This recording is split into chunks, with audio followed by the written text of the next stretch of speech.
Bonjour tout le monde et bienvenue dans Manga Show, l'émission qui parle des nouveautés manga. Alors aujourd'hui, bon, je dis ça quasiment à chaque fois. Donc aujourd'hui, on parle d'un manga qui n'est pas vraiment une nouveauté, c'est plutôt une réédition.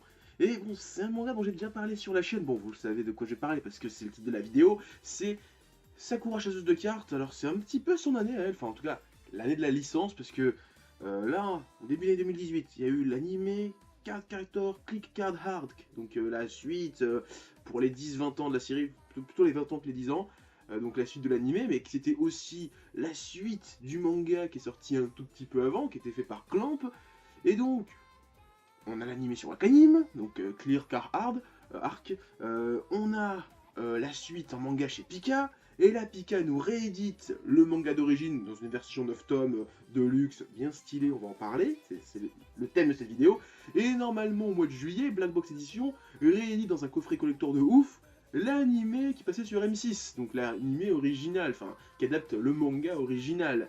Donc c'est un petit peu la licence en France, hein. Il y a plein de choses qui arrivent autour.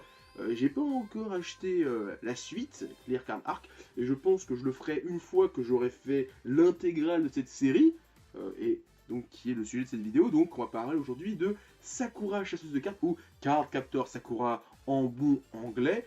Et donc, petit résumé pour commencer. Dans ce manga, on suit les aventures de Sakura Kidomoto, une petite écolière en CM1. Un jour, dans la bibliothèque de son papa, elle trouve un étrange livre et libère les pouvoirs des cartes de Clo, des cartes magiques qui ont été scellées par un ancien sorcier du nom de Clo Reed. Sakura, accompagnée du gardien de ces cartes, Kerobero, va devoir traquer ces cartes, les vaincre et les remettre dans le livre, car elle pourrait causer un désastre sur Terre. Sakura devient ainsi la chasseuse de cartes, et accessoirement l'une des meilleures Magical Girls de l'histoire. Donc, c'est une réédition, c'est peut-être la troisième réédition Sakura en France, il y a une édition simple, une édition double, et là c'est l'édition deluxe, on va dire, donc de Sakura. Je vais pas vous faire l'affront de vous présenter la série, je pense que vous connaissez Sakura, je pense que vous connaissez l'histoire.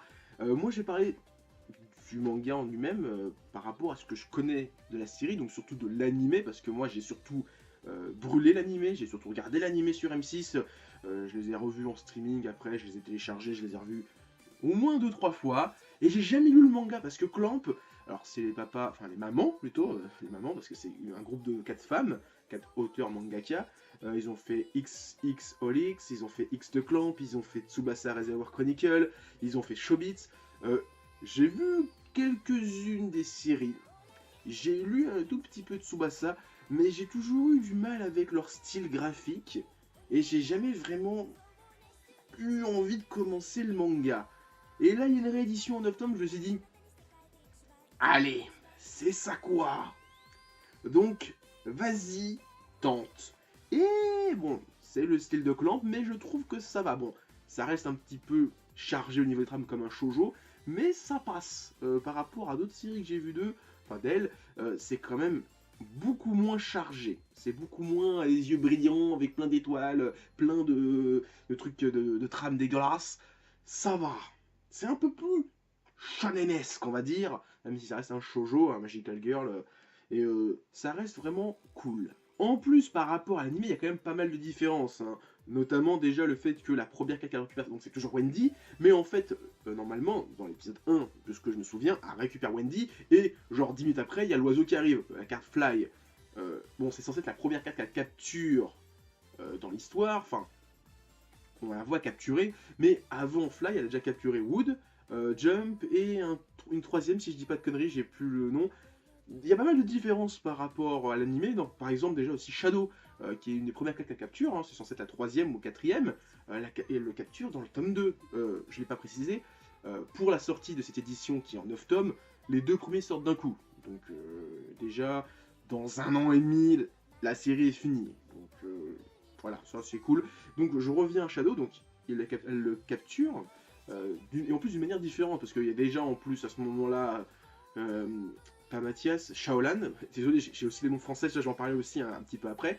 Il y a pareil Watery, la carte de l'eau, qui est capture dans, c'est censé être dans l'aquarium de la ville, où il y a les poissons, et en plus ils en reparlent en plus dans la série Clear Card Arc, où ils disent ouais, c'est on l'a capturé dans l'aquarium, Et ben dans le manga c'est dans la piscine, donc je ne sais pas comment c'est dans le manga la suite, est-ce qu'ils ont gardé la continuité du manga et en fait l'anime suit sa continuité par rapport aux différences qu'ils ont fait, mais il y a pas mal de différences et c'est assez intéressant, parce que finalement je pensais revoir une adaptation en manga, enfin le manga d'origine avec les mêmes plans, et en fait il y a pas mal de différences, ils ont pris pas mal de liberté, et c'est super intéressant, je vois la série d'un autre œil. Et bon, je vois aussi la série d'un autre œil parce que j'ai pas la version censurée par Fox Kids, là, si je dis pas de conneries, et elle a la francisation des noms, bon déjà parce que bon, il y a plein de personnages qui ont été, qui ont les noms japonais maintenant dans le manga, c'est horrible, comme dans Clear Card Arc où je disais que c'était compliqué pour moi, toi, je vois Toya, le frère de Sakura, pour moi ça sera toujours Thomas. Pareil, le père, Fujitaka, si je dis pas de conneries, pour moi ça sera toujours Dominique. Des trucs comme ça, Tiffany, donc j'ai Deidoji, si je dis pas de conneries, mais j'ai plus franchement son prénom japonais, j'arrive pas à le retenir, pour moi ça sera toujours Tiffany. Je vais en parler d'elle aussi. Dans le manga, c'est même pas sous-entendu qu'elle est lesbienne et qu'elle veut pécho Sakura. Il y a une scène, à moi, elle dit je t'aime Sakura, elle fait moi aussi je t'aime. Oui, mais en fait, je t'aime d'une autre façon. Et tu verras quand tu seras plus vieille, tu comprendras ce que je veux dire. Dans l'anime, en tout cas la VF, de ce que je me souviens, parce que peut-être aussi c'est mes souvenirs de gamin qui sont floutés et qui sont un petit peu périmés. Ben moi j'ai souvenir qu'elle aime beaucoup Sakura, de toute façon ça se voit, mais pas au point qu'elle dise qu'elle l'aime, qu'elle veut sortir avec elle. Donc j'ai l'impression que la VF a pas mal modifié certaines relations. Bon, par exemple la relation Shaolan-Mathieu, si je dis pas de conneries, vous savez, le grand cheveux blancs à lunettes, qui est censé être un petit peu amoureux de lui au début, mais c'est plus...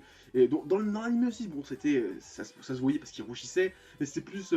ouais, il l'appréciait, il savait pas comment lui dire genre, je te respecte. Dans le manga, c'est carrément dire qu'il a envie de le pécho. Shaolan, il veut pécho Yukito, si je dis pas de conneries. Il y a pas mal de trucs comme ça qui ont été censurés par la VF, et donc c'est mes souvenirs que j'ai de Sakura. Et en fait, bah, là, en lisant l'original, avec sans ce filtre français, ben, je me rends compte que la série est quand même assez différente. Déjà par rapport à certaines relations. Pareil, la mère de Tiffany, qui est censée être la cousine de la mère de Sakura, ça a été... je crois que ça a été skippé. C'était juste ils sont juste meilleurs amis. Pareil, alors ça c'était ici dans l'animé, leur pote là qui veut pécho leur professeur. Donc elle a 9 ans, elle veut pécho son prof de 25 ans. Donc ça c'est de la pédophilie. Je dis ça, je dis rien.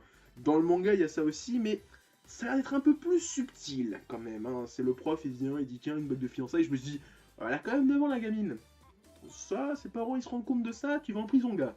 Alors je sais plus comment c'est dans l'animé, mais je me souviens qu'elle veut pécho le prof aussi, parce que bon, quand il y a l'illusion à voir le professeur, mais j'avais l'impression dans l'animé que c'était, enfin dans l'animé j'ai l'impression qu'il voulait nous dire c'était elle le respectait. Dans le manga c'est carrément dit elle veut le pécho.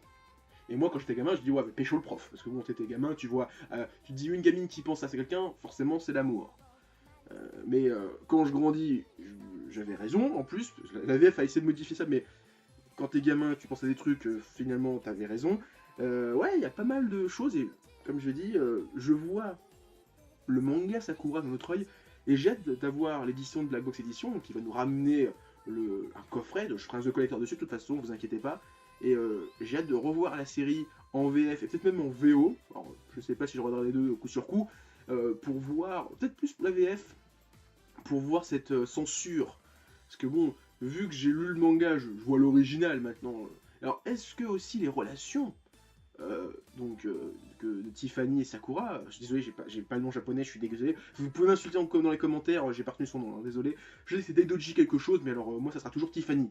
C'est comme Olivia Ton et Thomas Price, hein, désolé, ça sera jamais Waka Yamashi et Tsubasa hein, pour moi, hein, désolé.